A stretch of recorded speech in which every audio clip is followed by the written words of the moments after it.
Hi guys. Okay, so I wanted to give you an update on the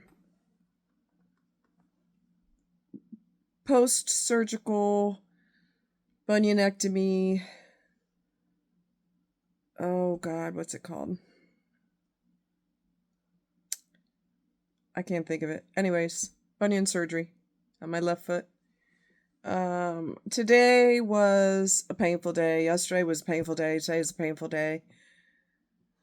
I didn't rest as much as I probably should have, so that was an issue. And also, what else? I'm experiencing something that I've not experienced with other surgeries, and that's called hyperhidrosis. Okay. The medicines that they put in your body as a result of surgery can overheat your body and could cause you to basically sweat and look like you just came out of the shower. And you're not even doing anything heavy duty, you're just doing something basic, and your body it literally looks like you just got out of the shower, dripping, sweat dripping. I've never had this before, and I've had a whole bunch of surgeries before, but this is a first. So I'm not really digging that. Today's not been so bad because I've been out and about, and it's kind of cool today.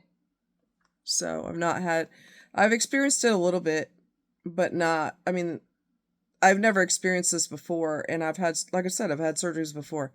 So I don't know what's different this time that's making me sweat like that. My face and my neck and my back, the back of my neck, I mean, just like sweat pouring off of me. And the shower just feels amazing when when I've been through that, it just feels absolutely amazing. But today's been a bad day with pain again. And yes, I'm taking my meds on time. I'm taking my nausea medication on time. Not having a problem with that, thankfully. But the pain has been an issue. Um. Oh, okay. My brain was freezing. Okay. So laminectomy, or okay, okay. Lapiplasty. Okay, so it's similar to a lapiplasty, the surgery that I went through, and bunionectomy and all of that. Um, so some days with surgery is going to be good, other days are not going to be good. Other days you're going to feel like, am I healing at all? Because this does not feel nice. Um, it's all part of the process. Some days are good and some days are just totally not. Everything is super slow with one leg not working, not able to bear weight on it. It's just a lot. A lot. When I broke my leg, I think I was on crutches, and in a wheelchair for like 7 to 9 months. It was a really, really long time.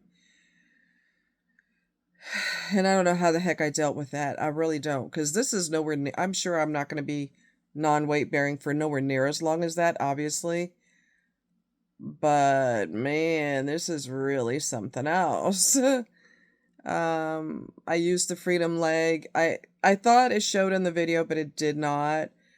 So if this is the bottom of the freedom leg that makes contact with the ground, your foot is up here. So this is the bottom, and your foot's hovering over it, so you don't put weight on it. So basically, like I said, I don't think I showed a good enough image of that on video, but my foot's kind of hovering above the ground. It's not making contact with the ground at all. It's designed to do that on purpose for those who are non-weight bearing. So the freedom leg is good. It's way better than the iWalk. The iWalk for me was a nightmare from hell. Now, for some people, they can live their life. They can do errands. They could go up and down stairs. They could spin around in a circle. They could do all kinds of crap. I cannot. There's no cushion where the top part meets your thigh. There's no cushion on the knee part. I had to add a ton of cushion because it has none. And whatever material they used is stiff. So that's going to, you know, that's going to have a negative impact on your patella, which is your kneecap, okay? It's going to have a negative impact on that eventually. So you better get some cushion. Even if it doesn't hurt, I'd get some cushion just to be on the safe side. I walked by this guy today, or hobbled by this guy. He goes, "That looks like a lot of work." I said, "It is." Don't get me wrong. Freedom leg is good. It enables me to walk. Does it feel wonderful? No. I don't think there's any medical anything that's going to feel spectacular. It's designed to keep your body protected while you heal, and it's just not, it's just not going to be an amazing thing. But compared to the iWalk, it's way better. Way better. So I'm grateful for that. Yeah, it's uncomfortable. The Freedom leg is uncomfortable, but it's manageable. So anyway, so I still have my bouts of being tired, my tiredness. And yeah, I was out in the cold today and I was not really prepared at all because it was really a lot chillier than I thought it was. And then later in the week, it's supposed to be like a light snow one day or the other 2 days, light snow showers. So winter is sneaking up on us, and with those of us in Missouri, it's sneaking up on us because we've had a lot of spring-like days, and that's gonna come to an end, so what can you do? Yeah. So anyways, I wanted to talk to you about the different types of kayaks. I've been into boats probably ever since my grandpa showed me his boating books. Come here. Hi. Hi, babe. I love you.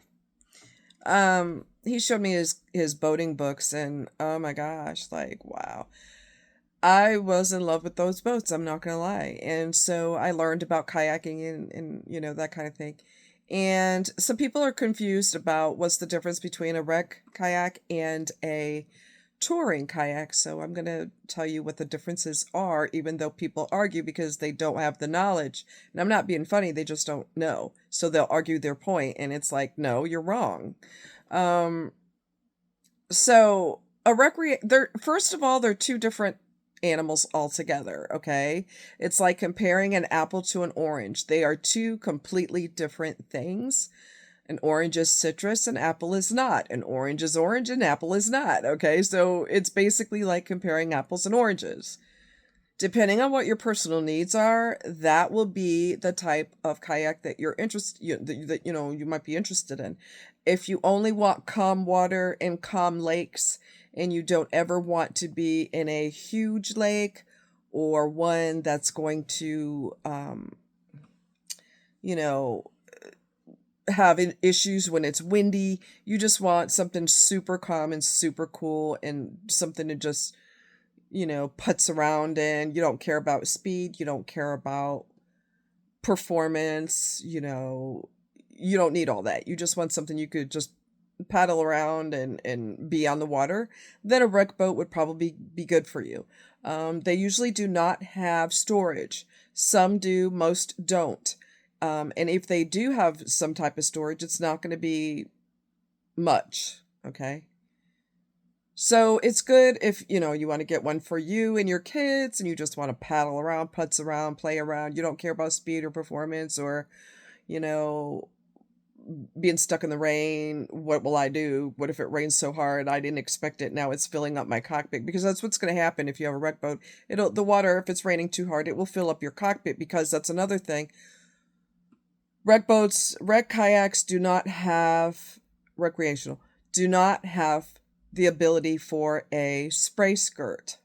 A spray skirt, you put it from the floor up around the middle part of your body, and the front part that extends out covers your cockpit, and the back covers the back coaming, which is the thick part around. Now, a wreck boat will have a cockpit, obviously, and it will have coaming, obviously, but it's not designed for a spray skirt, which I never knew that when I got mine years and years and years ago.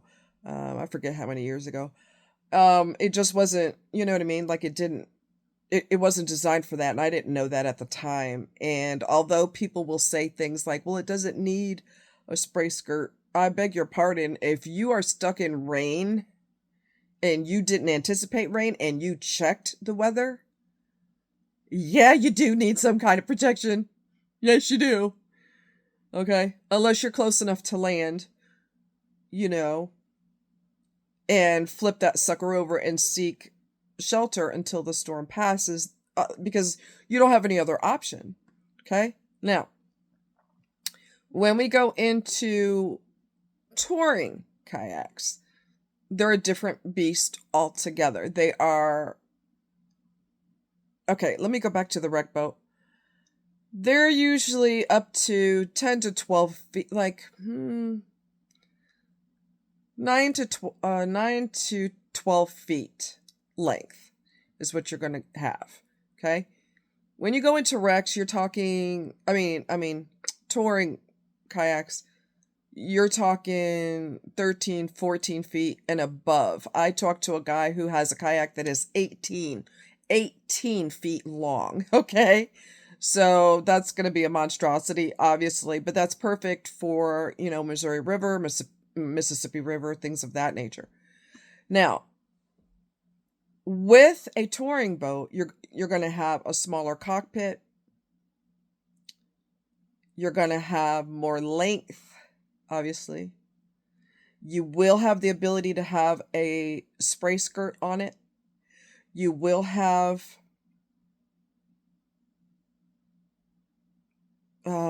what's it called? The storage. I can't think of what it's called right now. My brain's having a brain freeze. You will have the walls in the front of the boat, which is called the bow, and you will have storage in the back, which is called your stern. But a wreck boat doesn't even remotely offer that. If there's any storage on it at all, you might be able to put, like, I don't know, sunscreen and a pair of sunglasses in there or something like that. But, it's not really designed for that. But for storage. But oh God, what's it called? I can't think of what it's called right now. But it's basically storage in the front and the back of the touring kayak. It is designed for speed and for slicing through waves. Some of them have rockers on them where the bow goes up or the back goes up, and there's different degrees of rocker. And those are designed to slice right through water and to slice through waves with no problem.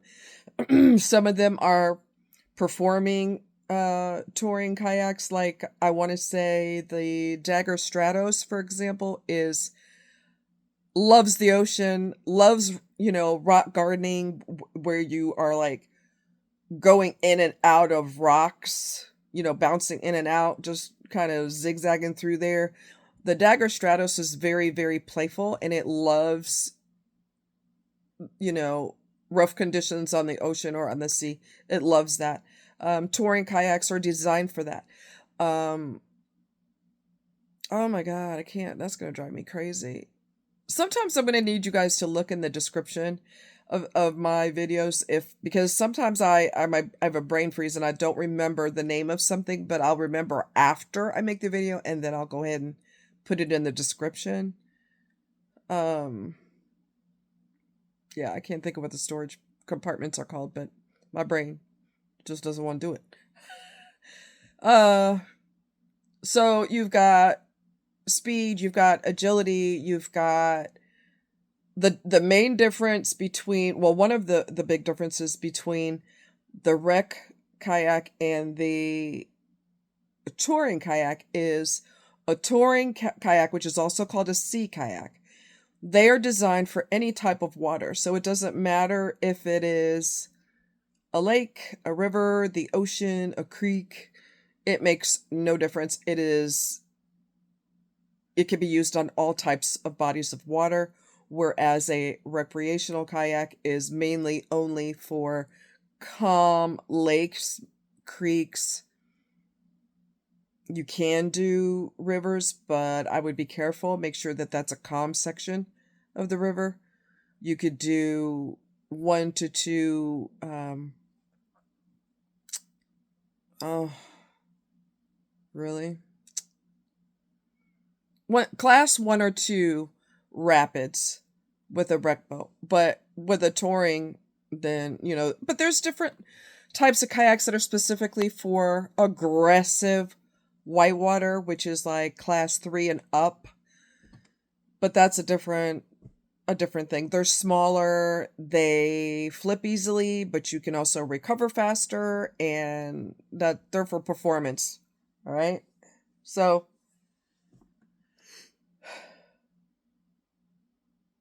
me not knowing the name is really getting on my nerves, because I was thinking about them today.